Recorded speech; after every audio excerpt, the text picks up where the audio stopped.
Assalamualaikum warahmatullahi wabarakatuh. Pada kesempatan ini saya izin memperkenalkan diri, nama saya Yulian Widya Saputra, salah satu dosen di program studi pendidikan geografi Universitas Mula Warman. Pada kesempatan ini saya ingin menyampaikan salah satu aspek tridharma perguruan tinggi, yakni pengajaran dan pendidikan. Di aspek ini berkaitan dengan mata kuliah yang saya ajar di program studi. Salah satunya mata kuliah Geologi Umum. Mata kuliah ini beririsan dengan spesialisasi saya, yakni sesuai jabatan fungsional di ilmu geografi dan ilmu pendidikan. Mata kuliah Geologi Umum merupakan mata kuliah wajib di program studi pendidikan geografi yang disajikan pada semester genap.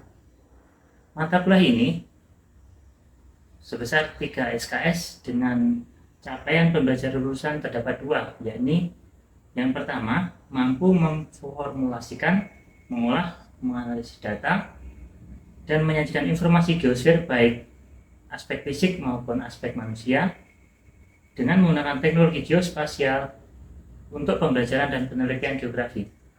Yang kedua, mampu mengolah, menganalisis, menyajikan data informasi geosfer dengan menggunakan teknologi geospasial untuk pembelajaran dan penelitian geografi.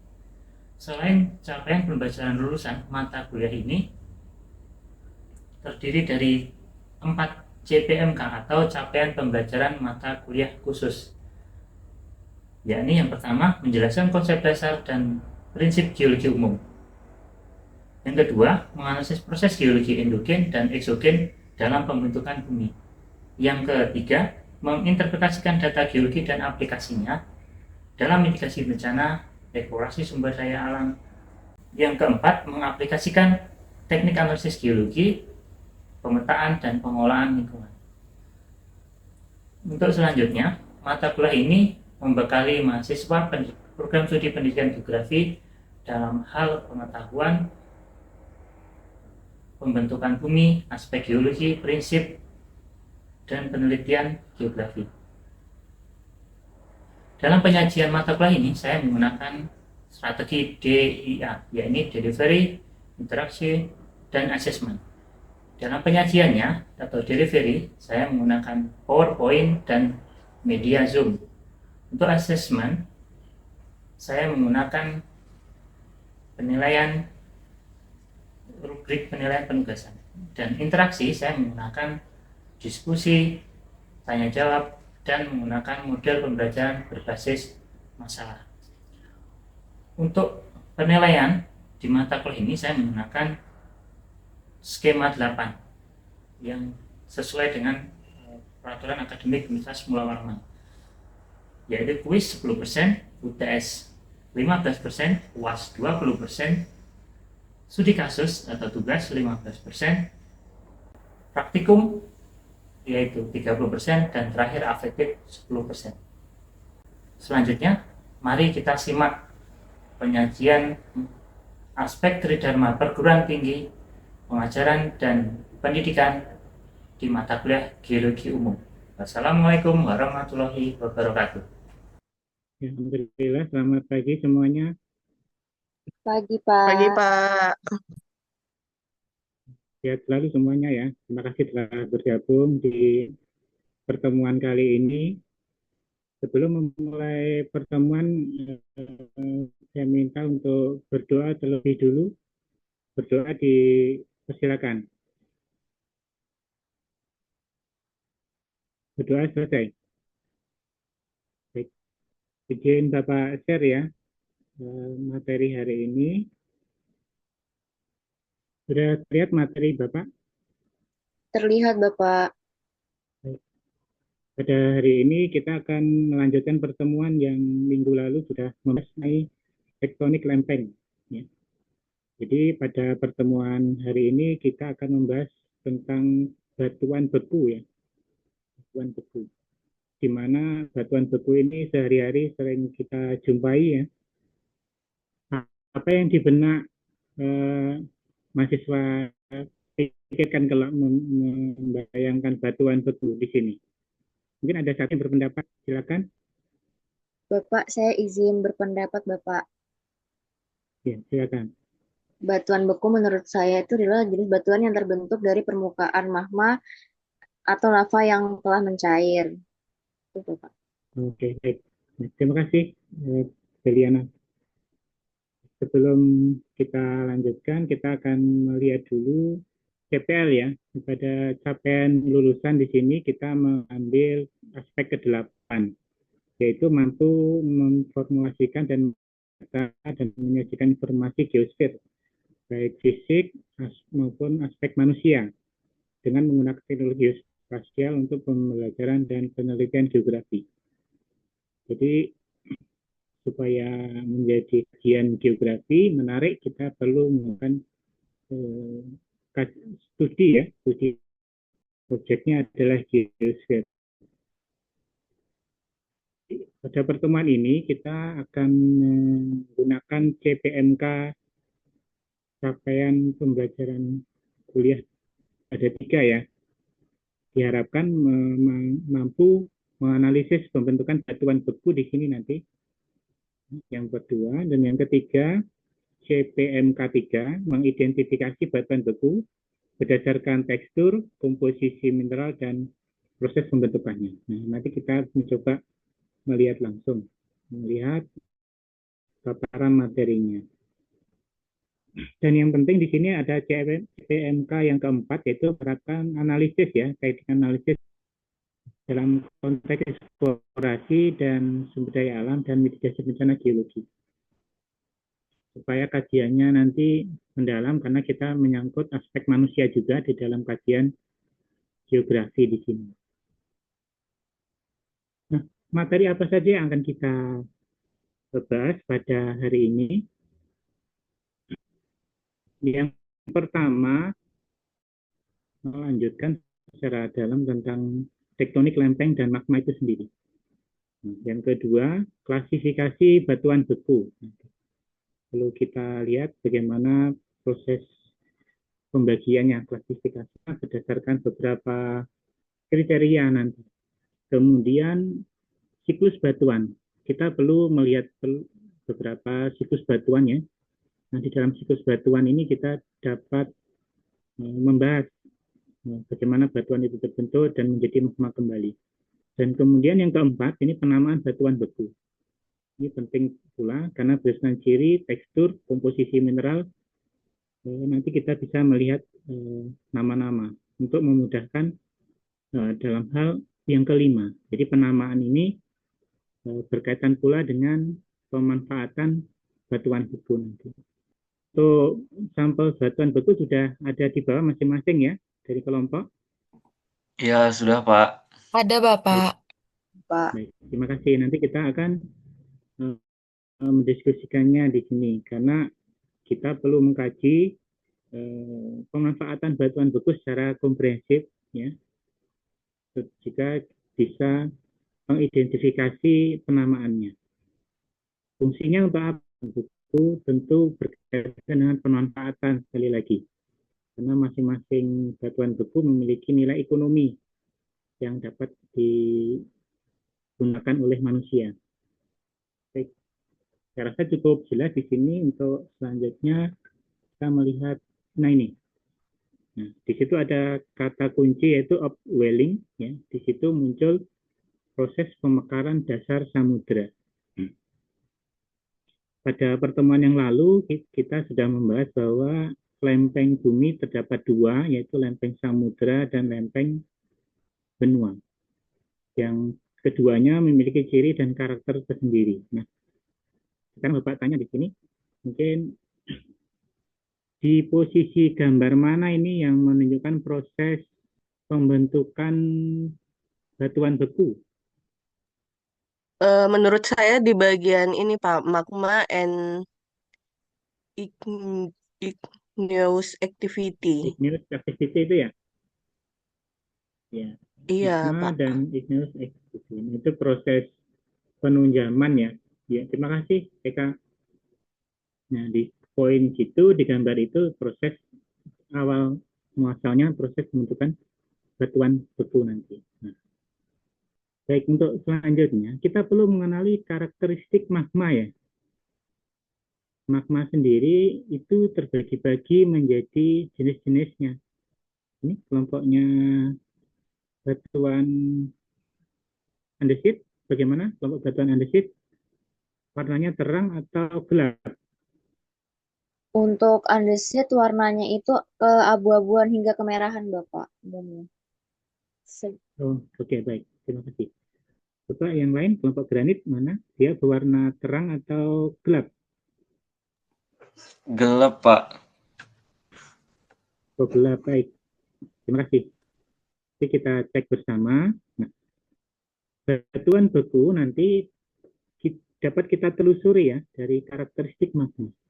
Jadi magma itu ada jenisnya, kandungan silika, dan kelompok mineral. Yang pertama ini basa ya, masih kandungan silikanya kurang dari atau sekitar 50% sampai 45%. Kelompok mineralnya di sini merupakan ferromagnesian silikat. Nanti cenderung menghadirkan bebatuan beku yang cenderung berwarna gelap. Untuk selanjutnya, nah ini magma. Yang paling banyak di situ apa itu? Unsur apa? Yang paling banyak kalau magma itu? Unsur Oksigen, Pak. Oksigen. oksigen. Oksigen yang paling banyak ya. Iya. Ya, kita tahu ya pada pertemuan selanjutnya sudah dapat sampaikan bahwa yang paling banyak unsur di bumi itu oksigen karena sifatnya dia mengikat atau melakukan proses pengikatan dalam reaksi kimia sehingga dia mampu mengikat beberapa unsur yang lain, misalnya besi, ya, misalnya silika, aluminium hingga potasium di situ. Proses kristalisasi melibatkan pembentukan inti kristal ya, nucleation dalam pertumbuhannya. Ini mekanismenya ya. Kemudian atom-atom bergerak di dalam magma itu secara konstan. Namun pada saat pendinginan, beberapa atom itu bergabung membentuk kelompok-kelompok kristal. Nah, proses penggabungan atom ini nanti itu peran dari oksigen tadi yang berperan mengikat atau melepas sehingga menghasilkan mineral-mineral yang berukuran besar. Nanti seperti granit, diorit, gabbro nanti mineralnya cukup relatif besar. Bila dibandingkan dengan andesit, riolit, mungkin Bapak lanjutkan. Nah, tapi kita fokus ya pada batuan beku di sini. Pada pertemuan-pertemuan selanjutnya kita akan membahas pada materi yang tentang batuan yang lain. Selain batuan beku itu ada batuan apa saja yang dikenal teman-teman mahasiswa? Batuan apa saja yang dikenal selain batuan beku? Ada batuan basal, ada batuan diabas, dan batuan gabro, Pak. Ya, itu jenis-jenis batuan beku ya, diabas, gabbro, ya, basal. Terima kasih, Ya. Nur Soleha. Baik. Ini merupakan siklus batuan dan kita fokus pada batuan beku di sini. Di situ ada batuan ekstrusif dan intrusif di situ. Ada kata-kata itu yang dapat dilihat oleh kita bersama. Ini proses yang besar dan cukup rumit kita sketsakan dengan gambar untuk memahami proses geologis yang ada di dalam bumi. Nah, secara skematis seperti ini siklus batuan, di mana bentukan batuan sedimen itu karena proses weathering, transportasi, dan deposisi. Di situ ada keterangannya. Kemudian untuk batuan metamorf itu ada suatu proses tekanan dan suhu yang tinggi. Pak, saya izin bertanya Silakan. terkait batuan beku itu, apakah di Samarinda ini ada terindikasi adanya batuan beku begitu, Pak? Soalnya kan tadi seperti yang sudah dijelaskan bahwa batuan beku itu sangat berkaitan dengan gunung api. Akan tetapi kita di Samarinda ini kan tidak ada gunung api seperti itu, Pak. Terima kasih, Eka. Sebelum dijelaskan, sebelum tebak tangan itu mungkin ada mahasiswa lain yang menanggapi pertanyaan Eka. Silakan, apakah di Samarinda memiliki potensi batuan beku? Di Samarinda Izin ada bertanya, potensi? Bapak. Izin bertanya, menjawab pertanyaan Eka, Pak. Menambahkan. Pertanyaan Eka tadi, kenapa di apakah di Kalimantan itu ada potensi batuan Di beku? Samarinda. Ya, di Samarinda. Kalau menurut saya di Samarinda itu tidak ada potensi batuan beku, Bapak, karena tidak ada ini.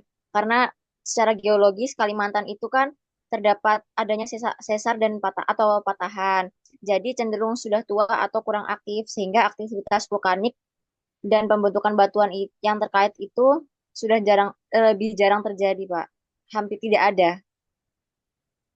Baik, terima kasih. Ya. Ini kita ke materi selanjutnya tentang klasifikasi batuan beku. Kita bisa melihat di sini skema tentang klasifikasi batuan beku dan jenis magmanya.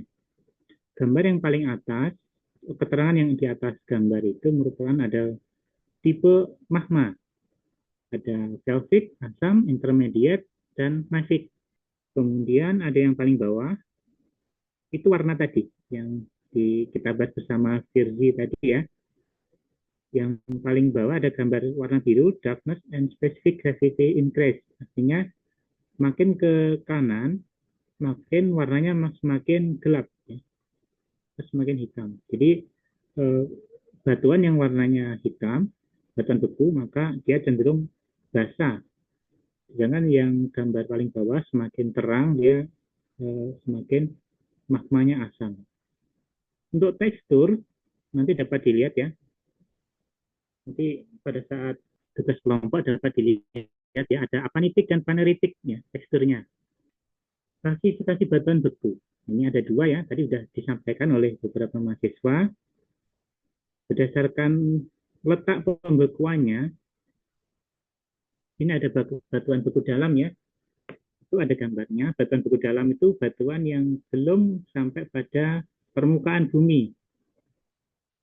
Mohon maaf, batuan beku dalam batuan yang membeku di dalam bumi.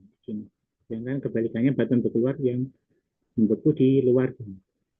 Itu ada batuan beku dalam intrusif itu ada dua karakternya ya, konkordan dan diskordan.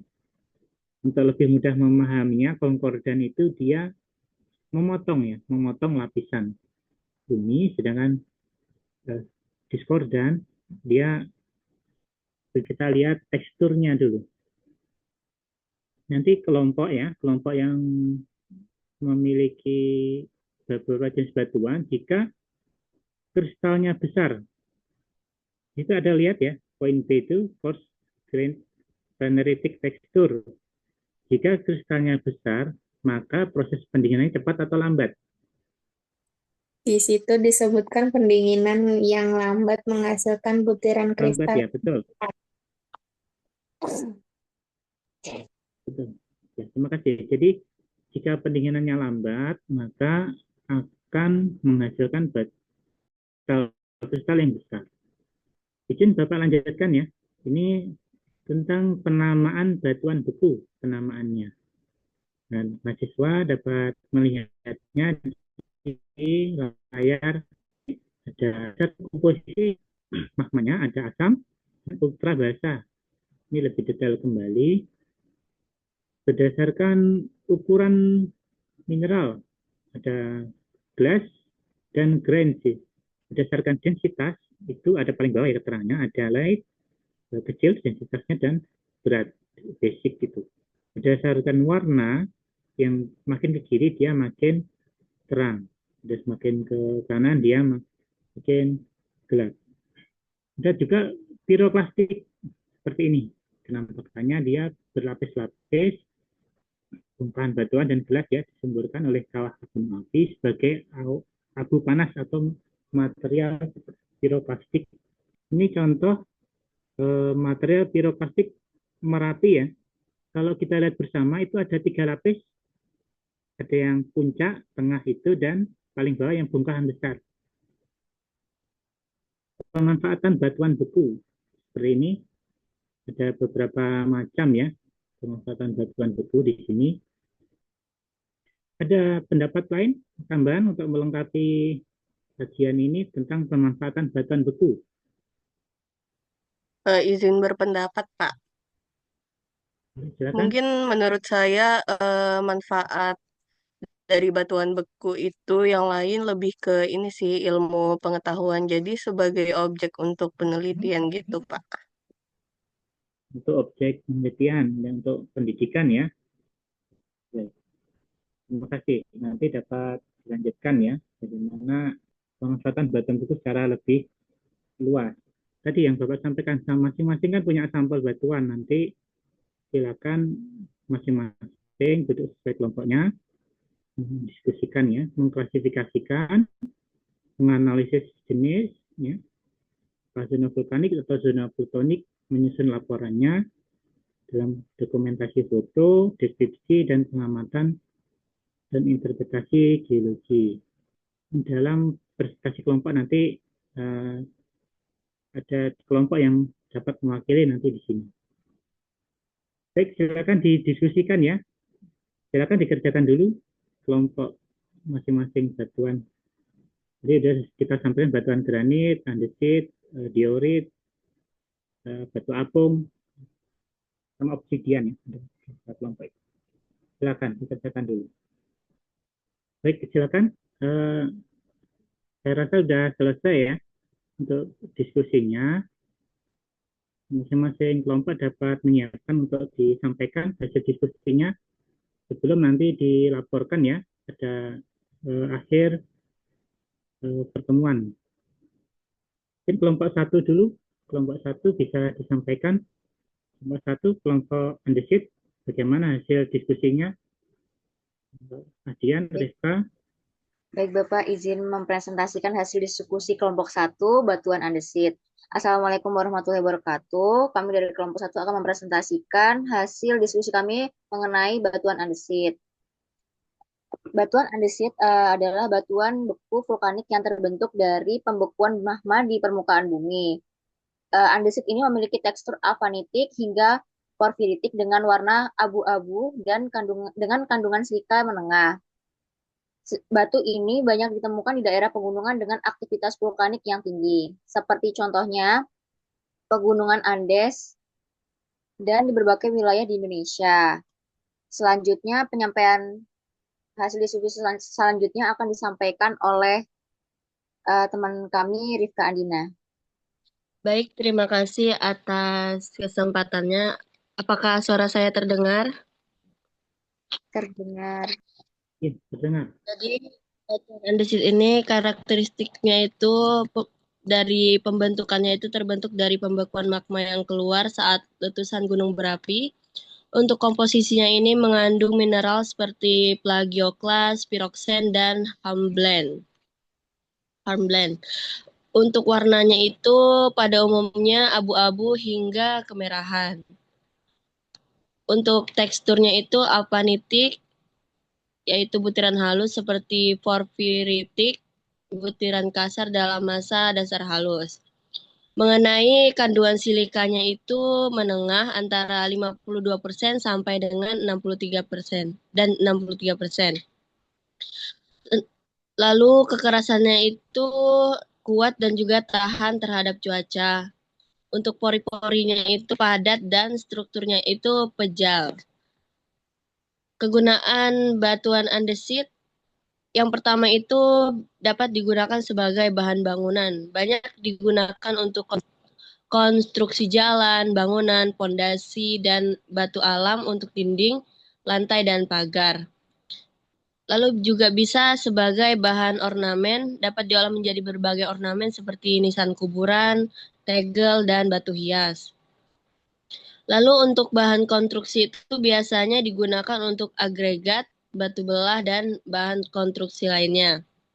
Pemanfaatan batu andesit di Indonesia itu sangat potensial untuk dikembangkan sebagai komoditas bahan galian C atau konstruksi.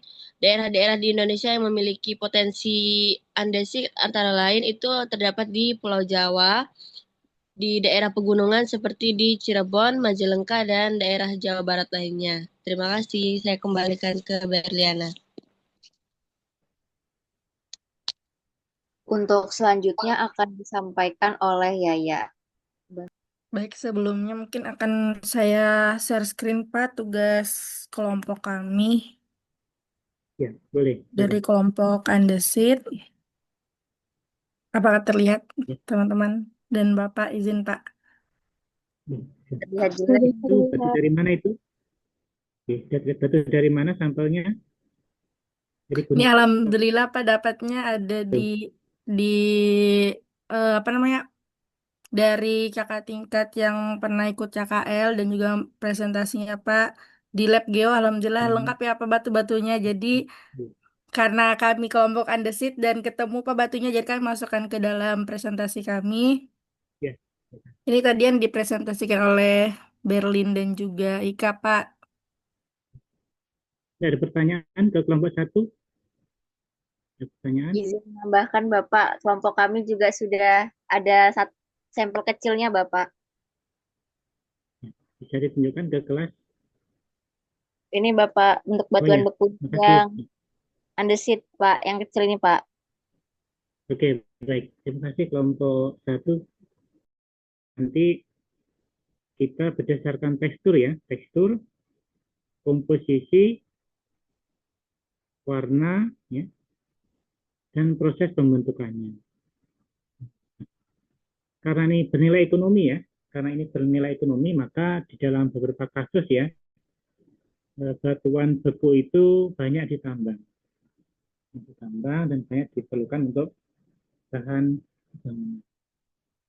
Seperti di Gunung Sinar Langgeng, di Gunung Kuda Cirebon, mungkin ingat ya, kelas ini ada peristiwa itu gunung longsor di Cirebon. Iya Bapak, ingat Pak. Betul ya, itu salah satu contoh kasus penambangan batuan beku ya, yang sering berkonflik dengan masyarakat. Sebelum kita akhiri pertemuannya, dapat disimpulkan pada hari ini apa yang dapat kita pelajari hari ini dapat disimpulkan. Oke, baik Pak, saya izin terima kasih atas kesempatannya. Mungkin nanti teman-teman bisa tambahin juga ya kesimpulan dari saya untuk pelajaran pada pagi hari ini, yaitu kita mempelajari tentang batuan beku ya, yang dimana batuan beku sendiri kita bisa lihat dan bisa langsung amati bagaimana warna-warna tertentu yang bisa kita analisis, kategorikan, lalu tidak hanya batuan beku, melainkan batuan metamorf dan batuan sedimen juga berpengaruh untuk bisa mempengaruhi gitu terkait proses dari pembentukan dari batuan beku. Lalu batuan beku juga sangat bermanfaat ya untuk kehidupan sehari-hari, terutama dari segi pembangunan ya. Tadi juga ada banyak jenis-jenisnya seperti kuarsa dan lain-lainnya, dan itu sangat berpengaruh kepada pembangunan. Mungkin itu ya sedikit kesimpulan saya. Mungkin dari teman-teman ada yang mau menambahkan. Terima kasih, izin Bapak tutup perkuliahannya. Semoga bermanfaat dan salam sehat semuanya. Assalamualaikum warahmatullahi wabarakatuh. Waalaikumsalam warahmatullahi wabarakatuh. Terima kasih juga Pak.